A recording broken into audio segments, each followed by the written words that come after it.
Rachel Reeves has just finished a press conference, and this is the biggest indication that she is going to break manifesto pledges around tax increases. And I'm speaking specifically about income tax that we've had thus far.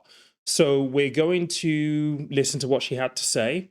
I'm going to provide my thoughts. I'd love to hear your thoughts in the comment section down below. I really don't think this should be a surprise to anyone. We've covered this quite a few times now on the channel. Income tax is going to be the lowest hanging fruit for her to fill the black hole. She does have a get out clause in terms of how she can package this so that it still comes across as something that doesn't detriment working people. But how she's going to do this, we don't know. But let's just go over to YouTube and listen to what she had to say this morning. Can see her entering the room, Rachel Reeves. Deliver my second budget as Chancellor of the Exchequer. At that budget, I will make the choices necessary to deliver strong foundations for our economy. My budget, led by this government's values of fairness and opportunity, and focused entirely on the priorities of the British people: protecting our NHS, reducing our national debt, and improving the cost of living. There is a lot of speculation about the choices that I will make. I understand that. These are important choices that will shape the future of our country for years to come. I want people to understand the circumstances we are facing, the principles guiding my choices, and why I believe they will be the right choices for our country. Now, I personally think she's just going to go on and blame the Tories here, which, look, we've heard this so many times before. I just want her to get to the point and just be like, okay, these are the guiding principles around my decision making, and this is why we might have to make tough decisions. That's what I would like to hear. I don't want to hear any more about 14 years of Tory government, blah, blah, blah, blah, blah. I don't know whether you're tired of it. Let me know in the comment section down below. We are a country with considerable economic strengths, an open trading economy, a global hub for cutting-edge industries, from AI to biotech, with world-leading universities and scientific institutions, and a talented and a committed workforce. But years of economic mismanagement has limited our country's potential, with long-term issues continually unchecked and potential unrealised. At the budget last year, I fixed the foundations, dealing with the aftermath of Liz Truss's disastrous mini-budget and the £22 billion black hole in the public finances left by the previous government. I put our public finances back on a firm footing, provided an urgent cash injection into our faltering public services, and began rebuilding our economy. But since that budget, the world has thrown even more challenges our way. The continual threat of tariffs has dragged on global confidence, deterring business investment and dampening growth. Inflation has been too slow to come down, as supply chains continue to be volatile, meaning the costs of everyday essentials remain too high. And the cost of government borrowing has increased around the world, a shift that Britain, with our high levels of debt left by the previous government, has been particularly exposed to. And in an uncertain world, we also face pressure to increase our defence spending, and it is right that we do that, protecting ourselves from hostile actors and supporting our allies. And there are other pressures on the public finances. The Prime Minister, the Secretary of Work and Pensions, and this whole government are committed to reforming our welfare state, so that it is not a system that counts the costs of failure, but one that invests in success and protects those who need it most. There is nothing progressive about refusing to reform a system that is leaving 1 in 8 young people out of education or employment. So we have begun the job of creating a system that protects people who cannot work and empowers those who can. And there are longer-term challenges too. That feeling, shared by millions of people across the country, that the economy isn't working as it should. Alongside the budget this month, the Office of Budget Responsibility, the UK's public finance watchdog, will set out the conclusions of their review of the supply side of the UK economy. I will not preempt those conclusions, but it is already clear that the productivity performance that we inherited from the last government is weaker than previously thought. A less productive economy is one that produces less output per hour worked. That has consequences for working people, for their jobs, and for their wages. And it has consequences for the public finances too, in lower tax receipts. It's not a question of how hard people work. Poor productivity means that we're putting in more, but getting out less. It means too many businesses and workers don't have the tools that they need. Trains that run on time, broadband that's fast and reliable, access to new technologies, or proper training so people have the right skills for the job. For a long time, commentators have talked about Britain's productivity puzzle. But it's not a puzzle. The causes of our economic underperformance are well understood. The chronic stop-go cycle of public investment has left us with roads full of potholes, high energy prices, and unstable conditions for vital business investment in skills and technology. And long-term failure to invest in our regions has built growth on a narrow base, with some parts of the country forging ahead, while others fall behind. The truth is that previous governments have not adequately faced up to these challenges. Too often, political convenience has been prioritised over economic imperative. The decision to pursue a policy of austerity after the financial crisis dealt a hammer blow to our economy, gutting our public services and severing the flows of investment that would have put our country on a path to recovery. The years that followed were characterised by instability and indecision, with crucial capital investment continually sacrificed and hard decisions put off again and again. I'm just going to come in here and you tell me whether you feel the same or whether you disagree. I feel like this is the first time that I've heard a politician talk about the considerable challenges that we face as a country, and they're doing so articulately and with this position that something needs to be done, actually building the case. Now, she hasn't named the Tories outright and said it's because of these guys, that blah, blah, blah, blah. She's simply stating what's happened. And now she's gearing up to what we might need to do about it. This is the conversation that I think that we should have had in the election cycle, right? We should have been speaking about this in the election cycle before they got into power. And when she talks about the fact that political convenience over an imperative to act accordingly to save the country, to build the economy, to make sure that everyone's okay, that is 100% true. Is this a U-turn? I like the way she's petitioned this so far. I feel like she's having an honest conversation. You tell me if you agree or whether you think I'm just buying into the fugazi, if you will. And then a rushed and ill-conceived Brexit that brought further disruption, as businesses trying to trade were faced with extra costs and extra paperwork. All this meant that when the pandemic arrived, our country was underprepared, our public services weakened and our economy fragile. And we finished the pandemic with higher death rates and higher debt than our peers. This isn't about relitigating old choices. It's about being honest with the people about the consequences that those choices have had. It is my job to deal with the world as we find it, not the world that I might wish it to be. Not to commentate or to speculate, but to act. In my Maze lecture last year, I set out our plan for solving our productivity problem through a programme of stability, investment and reform.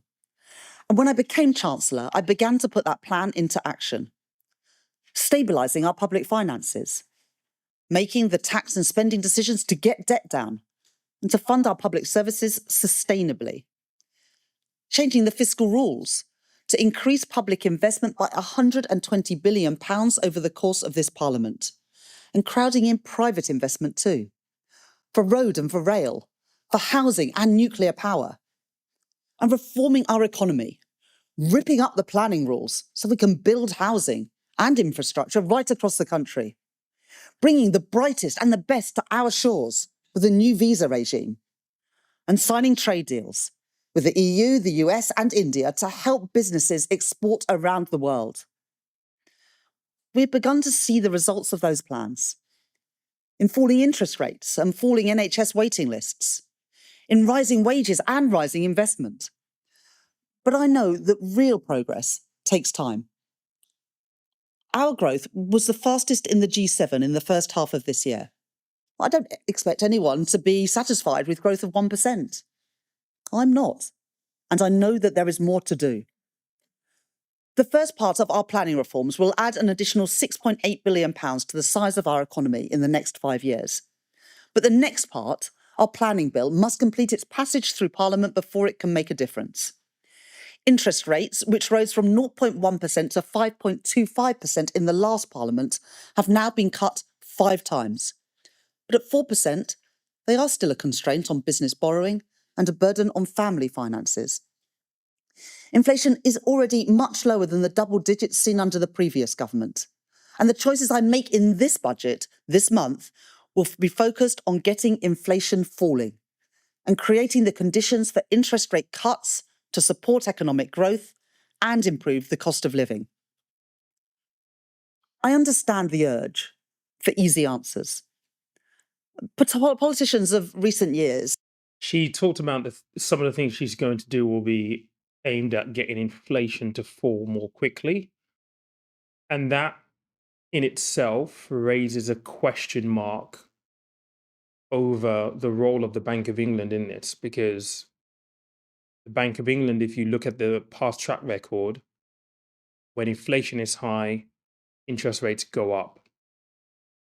And this is a very, very difficult balance to strike, because she mentioned households there. If the budget is going to be a deflationary budget or part of a deflationary budget to bring inflation down, then will the Bank of England have a mandate to increase interest rates? And if that is the case, well, if you have a mortgage coming off a 1%, 2% fixed rate, there's potentially going to be some pain there, but who knows? Have become addicted to shelling out for short-term sticking plaster solutions rather than making long-term economic plans. They were irresponsible then. And those who continue to push for easy answers are irresponsible now. The UK's national debt now stands at £2.6 trillion, equivalent to 94% of GDP. Before the mini-budget, our borrowing costs were in the middle of the pack compared to other advanced economies. But now we have the highest borrowing costs of any G7 country. Today, 1 in every £10 of taxpayers' money is spent on debt interest. Not paying that debt down, but just paying the interest to our creditors. At the budget last year, I think she's doing a great job of articulating the challenge that we're facing. And again, like I said, this is the first time I'm hearing a politician outline it in this way.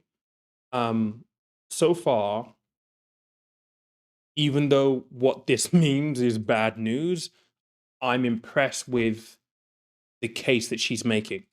I changed the fiscal rules to strike a careful balance, to invest more in capital alongside a credible plan to grow our economy and bring debt down within this Parliament. That was the right decision to break the cycle of low productivity and low growth.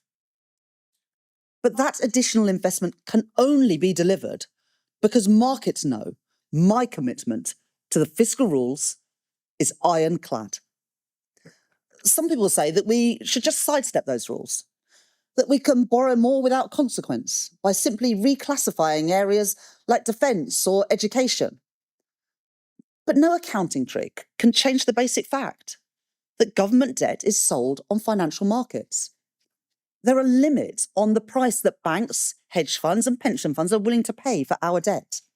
And we are competing constantly with other countries also selling debt. The more that we try to sell, the more it will cost us. It is important that everyone, the public and policy.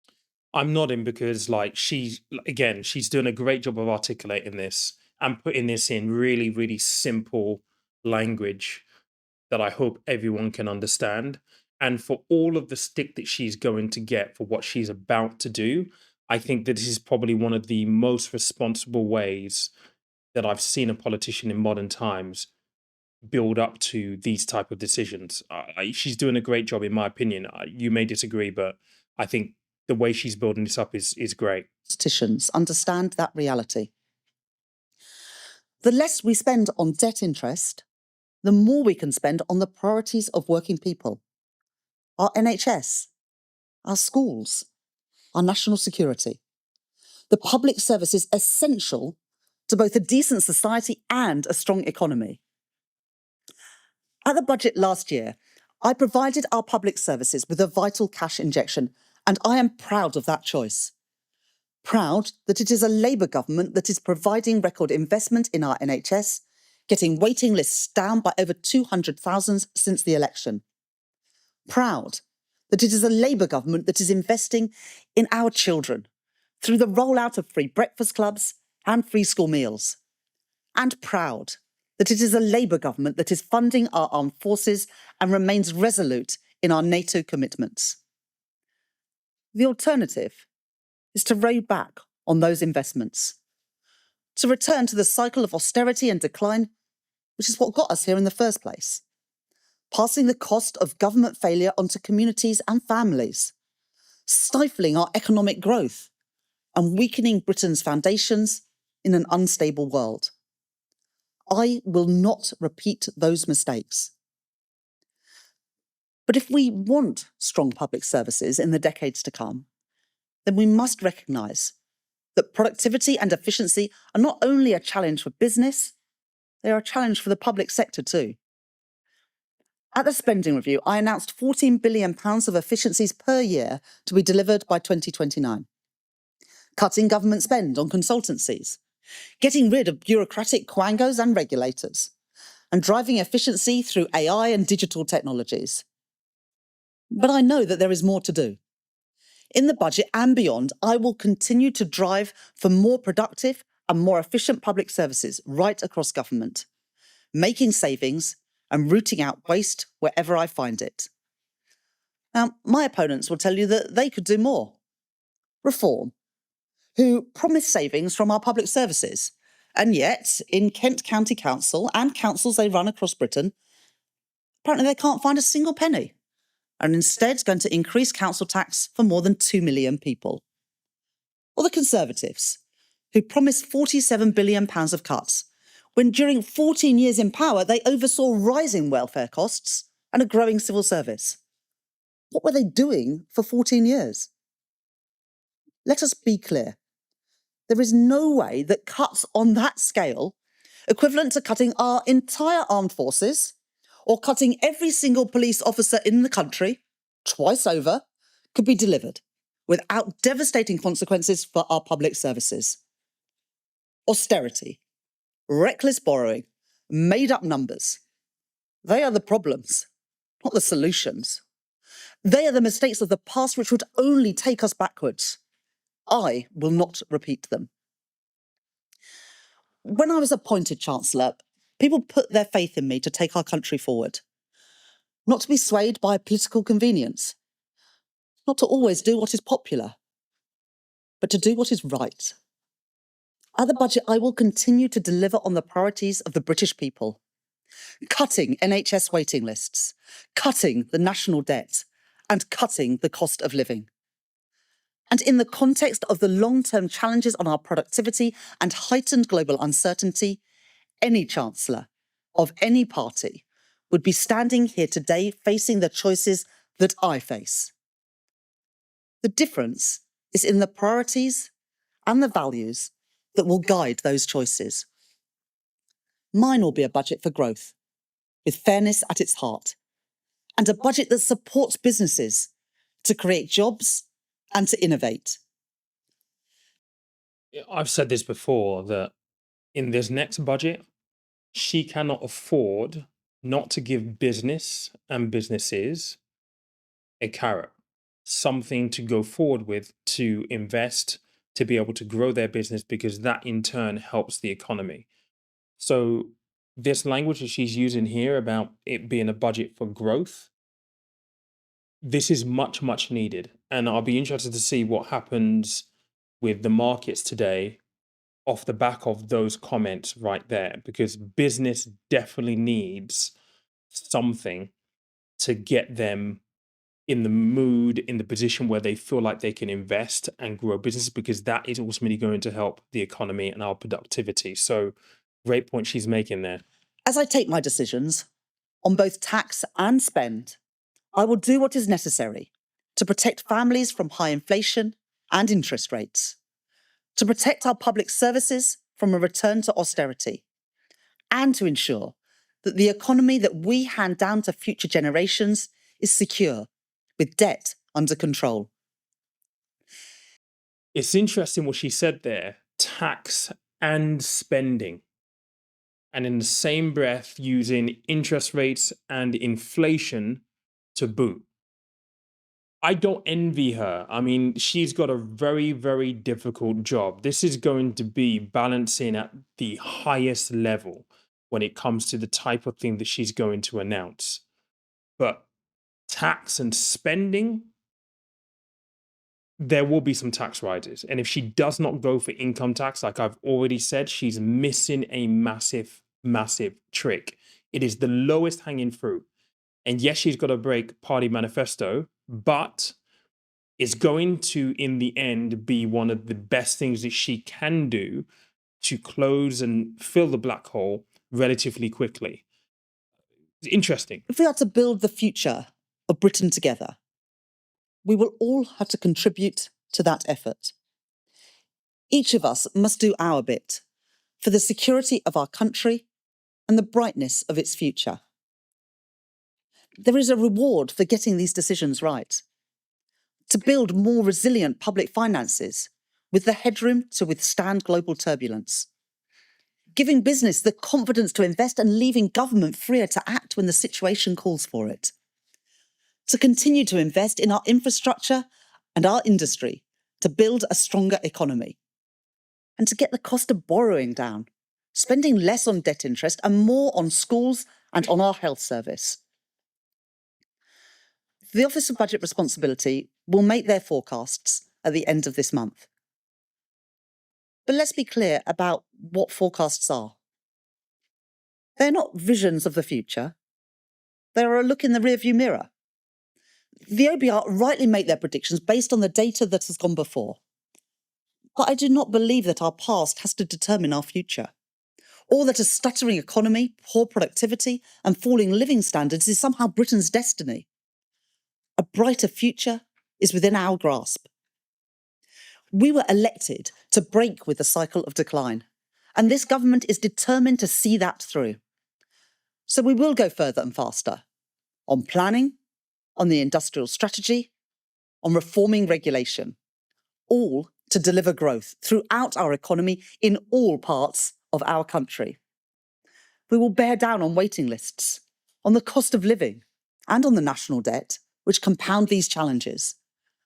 And when that requires hard choices, we will act, guided by the interests of working people. We were elected on a commitment to put country before party, the national interest before political calculation. And whatever challenges come our way, whatever challenges come my way, we will not be swayed from that. At the budget this year, I will continue to build the strong foundations to secure Britain's future. For a fairer Britain, a more prosperous Britain, a Britain with an economy that works for everyone. Thank you very much. All right. Now, okay, let me just go full screen here. What do you think? I'm going to hand this over to you. What do you think? I've already given a few views there. I think that she's done a great job of articulating the challenge that we face and the problems that are there to be solved. Again, I feel like this should be in the conversation when we were in voting mode, but this is where we are right now. I feel like what we'll see on November 26th will be difficult to swallow, difficult to take on board. But she's articulated the case for tough decisions, a budget for growth. She wants to protect households from rising inflation and the impact of rising inflation. There is quite a complex puzzle that needs to be put together here. And look, I'm no fan of Labour or of her. I didn't vote for them for sure. And I think that whilst we can be negative and complain that this is what we have to deal with, we are where we are. We have to deal with them right now. But one thing she did say that I find to be true is that it doesn't matter who the chancellor was, whether it was her, whether it was someone in the Tories or, Reform. The chancellor at this present time will have the same challenges to overcome and will be hindered, hampered, hamstrung by the same challenges. And I think articulating that hopefully rings true with some people. Now, I know across social media, there's going to be a lot of hyperbole. I try to be as level headed as I possibly can be every time I do these videos. And yes, last week we talked about her, breaking the law with, the housing laws and all this kind of stuff.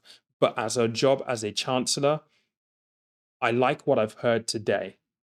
That doesn't mean that I'm going to agree with her choices to increase income tax or whatever it is that she decides on November 26th. But I feel like this is an adult conversation that we should have been having all along and we've not had until now. And I'd love to hear your thoughts down below around what you think of this. And perhaps I'll provide another video later on today with some thoughts once I've had time to digest this even further and looked at the news trail at what else is being pulled out from what she's spoken about. But thank you so much for watching. I might catch you a little bit later on. Cheers.